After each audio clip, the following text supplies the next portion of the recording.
अस्सलामुअलैकुम दोस्तों, आप सब ये तो जानते ही होंगे कि 1957 में जब सोवियत यूनियन ने स्पुतनिक सैटेलाइट को स्पेस में लॉन्च किया तो ये तारीख में उठाया जाने वाला सबसे बड़ा कदम था। पहली बार एक सैटेलाइट यूनिवर्स को एक्सप्लोर कर रहा था। ये सैटेलाइट मुसलसल स्पेस से सिग्नल रेडियो टावर को भेज रहा था। यूएसएसआर की पहली सैटेलाइट ने स्पेस और कम्युनिकेशन साइंस की दुनिया को बदल कर रख दिया। यूएसएसआर की इस कामयाबी के बाद आज स्पेस एजेंसीज ने पूरी जमीन पर ही सैटेलाइट नेटवर्क कायम कर लिया है। स्पुतनिक 1 से लेकर अब तक इंसानों ने टोटल 11,000 से ज्यादा सैटेलाइट्स को स्पेस में भेजा है और फिलहाल इनमें से तकरीबन 7,400 सैटेलाइट्स जमीन में मौजूद हैं। इन सैटेलाइट्स में से 3,000 सैटेलाइट्स स्पेस में एक्टिव हैं और बाकी के तमाम सैटेलाइट्स का स्पेस में मलबा बन चुका है। यहाँ पर एक सवाल आता है, आखिर हमें सैटेलाइट्स की जरूरत क्यों पड़ती है और हर मुल्क अपने सैटेलाइट स्पेस में ज्यादा से ज्यादा क्यों भेजना चाहता है? यहाँ पर मैं आपको बता दूं, स्पेस में तकरीबन 12 करोड़ डेब्रिस मौजूद हैं, तो ऐसे में हमें बहुत ही कम सैटेलाइट्स लॉन्च करने चाहिए। लेकिन स्पेस एजेंसीज एक ही वक्त में 100 से ज्यादा सैटेलाइट्स को लॉन्च करती है। आखिर ऐसा क्यों हो रहा है? यहाँ पर एक सवाल आता है, क्या इन सैटेलाइट्स के मलबे से फ्यूचर में दूसरे मिशंस को मुश्किलात का सामना करना पड़ेगा? इन सब सवालों का जवाब आप जानेंगे आज की इस वीडियो में। वीडियो शुरू करने से पहले आपसे गुजारिश है कि अगर अभी तक आपने हमारे चैनल को सब्सक्राइब नहीं किया तो फौरन से कर लें और साथ में लगे बेल आइकन को जरूर प्रेस करें ताकि हमारी तमाम वीडियोस के नोटिफिकेशंस आपको मिल सकें। सैटेलाइट ऑर्बिट में प्लेस की जाने वाली एक ऐसी चीज है जो ऑब्जर्वेशन को रेडियो टावर के जरिए कंट्रोल स्टेशन को देती है। इन सैटेलाइट्स को जमीन के बहुत सारे खास ऑर्बिट में फिक्स किया जाता है। सबसे पहले लो ऑर्बिट सैटेलाइट्स होते हैं जो जमीन से 200 किलोमीटर से लेकर 2000 किलोमीटर की ऊंचाई पर ऑर्बिट करते हैं और अपने सिग्नल्स साइंटिस्ट को देते हैं। इनमें पोलर सैटेलाइट्स भी शामिल होते हैं जो जमीन से 800 किलोमीटर की दूरी पर पोलर ऑर्बिट में चक्कर लगाती है। ये सैटेलाइट जमीन की इमेज के साथ सूरज की इमेज लेने के लिए भी यूज की जाती हैं। इसके बाद 2000 किलोमीटर से लेकर 35,786 किलोमीटर तक मीडियम अर्थ ऑर्बिट सैटेलाइट्स जमीन के चक्कर लगाती है। इन सैटेलाइट्स में जीपीएस सैटेलाइट्स भी शामिल होते हैं जो हर 12 घंटों के बाद जमीन के गिर्द अपना एक चक्कर कंप्लीट करता है। इसके बाद तकरीबन 36,000 किलोमीटर की ऊंचाई पर हाई ऑर्बिट सैटेलाइट जमीन के गिर्द ऑर्बिट करते हैं। इन सैटेलाइट्स को जियो स्टेशनरी सैटेलाइट्स भी कहा जाता है। जमीन से 36,000 किलोमीटर दूर ये सैटेलाइट्स जमीन के साथ सिंक्रोनाइज करके इस तरह चक्कर लगाती हैं कि जब जमीन रोटेट होती है तो ये सैटेलाइट फिक्स जगह पर रहते हैं। इन सैटेलाइट्स की मदद से एक ही जगह को कई दिनों तक ऑब्जर्व किया जा सकता है। जैसे कि मैंने आपको पहले भी बताया कि इस वक्त 3,400 सैटेलाइट्स अपने ऑर्बिट में रहकर अच्छे से काम कर रहे हैं, लेकिन 4,000 सैटेलाइट्स ऐसे हैं जो या तो इस वक्त खराब हो चुके हैं या फिर अपने ऑर्बिट से हटकर किसी स्पेस ऑब्जेक्ट से टकराकर टूट चुके हैं। इन 7,000 सैटेलाइट्स में से 63% सैटेलाइट्स जमीन के लो ऑर्बिट में घूम रहे हैं, जो स्पेस मिशंस के लिए एक खतरे का बायस है। ये सैटेलाइट्स लॉन्च होने के 4 साल बाद खराब हो जाते हैं और फिर दूसरे सैटेलाइट्स के साथ टकराकर उन्हें भी खराब कर देते हैं। सैटेलाइट्स के अलावा स्पेस में और भी बहुत सारे ऐसे ऑब्जेक्ट्स हैं जो स्पेस में बहुत ही तबाही मचाते हैं। अगर ये खराब ऑब्जेक्ट्स किसी भी सैटेलाइट से टकरा जाएं, तो 1 सेकंड में उसे भी तबाह कर दें। फिर इन सैटेलाइट्स के टुकड़े दूसरे सैटेलाइट्स और रॉकेट्स को तबाह करते हैं। यानी कि जैसे जैसे स्पेस में स्पेस डेब्रिस बढ़ेंगे वैसे वैसे स्पेस मिशंस के लिए मुश्किलात पैदा होती जाएंगी। यहाँ पर मैं आपको बता दूं, अगर स्पेस में एक सैटेलाइट टूटा है तो फिर वो सैटेलाइट और भी बहुत सारे सैटेलाइट्स को तबाह करता है। टूटे हुए सैटेलाइट्स की वजह से आहिस्ता आहिस्ता तमाम सैटेलाइट्स तबाह हो सकते हैं। इस रिएक्शन से बनने वाले मलबे को केज़लर सिंड्रोम कहा जाता है।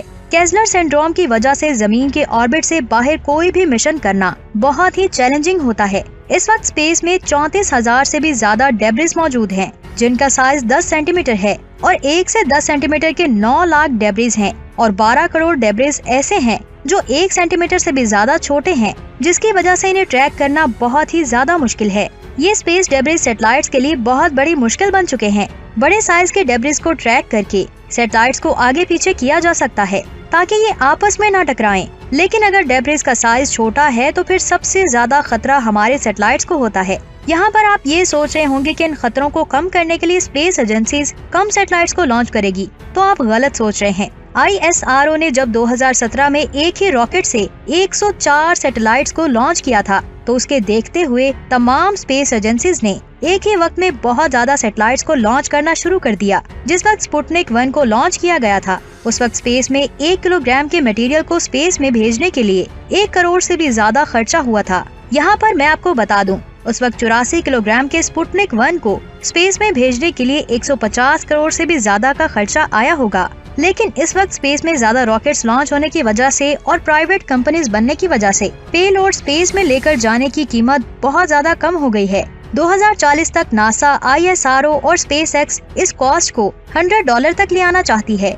अगर ये स्पेस एजेंसीज ऐसा करने में कामयाब हो गयी, तो 2050 तक वो कंट्रीज भी अपने सैटेलाइट्स को लॉन्च करेगी, जो इस वक्त पैसे की कमी की वजह से अपने सैटेलाइट्स को लॉन्च नहीं कर रहे। नासा के अंदाजे के मुताबिक 2040 तक स्पेस में तकरीबन 1 लाख से भी ज्यादा सैटेलाइट्स जमीन को ऑर्बिट कर रहे होंगे। ये तमाम सैटेलाइट्स उस वक्त जमीन के नेटवर्क को बदल कर रख देगी। हर मुल्क अपना नेविगेशन सिस्टम भी बना लेगा और इसके साथ ही प्राइवेट कंपनीज बहुत ही अच्छा इंटरनेट देंगी। कम पैसों में सैटेलाइट्स के लॉन्च होने और एडवांस स्पेसशिप की वजह से SpaceX और Amazon कई सेट पैड को 2022 में ही लॉन्च करना चाहते हैं। SpaceX स्टारलिंक नाम से एक सैटेलाइट इंटरनेट कंपनी बना रही है, जिसमें हजारों सैटेलाइट्स को स्पेस में लॉन्च करके हमें जमीन की किसी भी कोने में इंटरनेट प्रोवाइड किया जाएगा।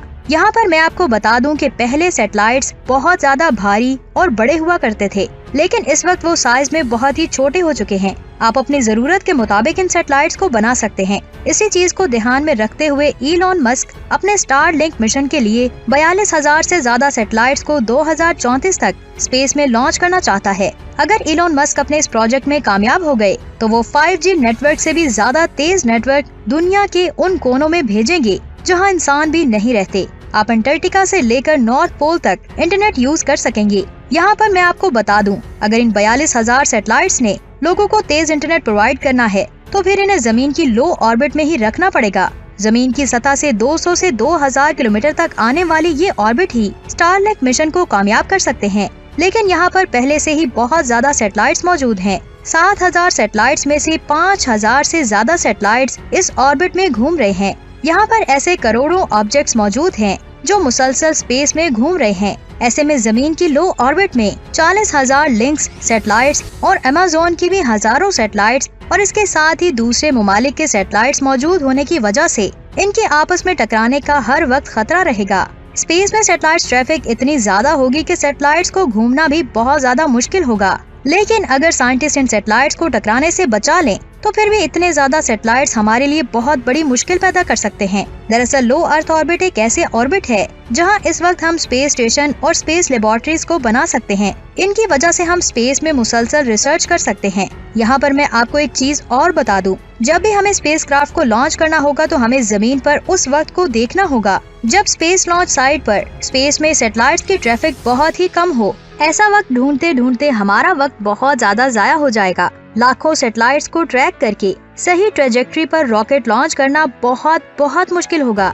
यहाँ पर मैं आपको बता दूं, रात के वक्त सैटेलाइट्स हमारे लिए बहुत ही खतरनाक साबित होंगे। दरअसल सैटेलाइट सूरज की रोशनी में आकर बहुत ज्यादा चमकते हैं और लो अर्थ ऑर्बिट में भी रहते हैं, जिसकी वजह से रात के वक्त सैटेलाइट्स हमें तारों की तरह टिमटिमाते हुए नजर आएंगी, जिसकी वजह से अर्थ ऑब्जर्वेटरी में रात के वक्त हमें लाखों स्टार्स देखने को मिलेंगे, जो असल में सैटेलाइट्स होंगे। इन सैटेलाइट्स की वजह से स्पेस में रिसर्च करना बहुत ही मुश्किल हो सकता है। इस सूरत हाल में हमें अपने टेलीस्कोप और ऑब्जर्वेटरी स्पेस में ही बनाने पड़ेंगे, जो मीडियम अर्थ ऑर्बिट में ही होंगे। सैटेलाइट हमारा फ्यूचर है। जिस तरह कंप्यूटराइज सिस्टम ने सब कुछ आसान कर दिया है, इसी तरह फ्यूचर में सैटेलाइट्स के जरिए हम जमीन और चांद और सोलर सिस्टम के बाकी प्लैनेट्स पर मजीद रिसर्च कर पाएंगे। साइंटिस्ट अगर सैटेलाइट्स की वजह से पेश आने वाले तमाम चैलेंजेस को दूर कर ले, तो फिर हम बहुत जल्द टाइप 1 सिविलाइजेशन बन जाएंगे। वैसे आपकी इस बारे में क्या राय है? नीचे कमेंट्स करके जरूर बताएं। अपना बहुत सारा ख्याल रखें। अल्लाह हाफिज।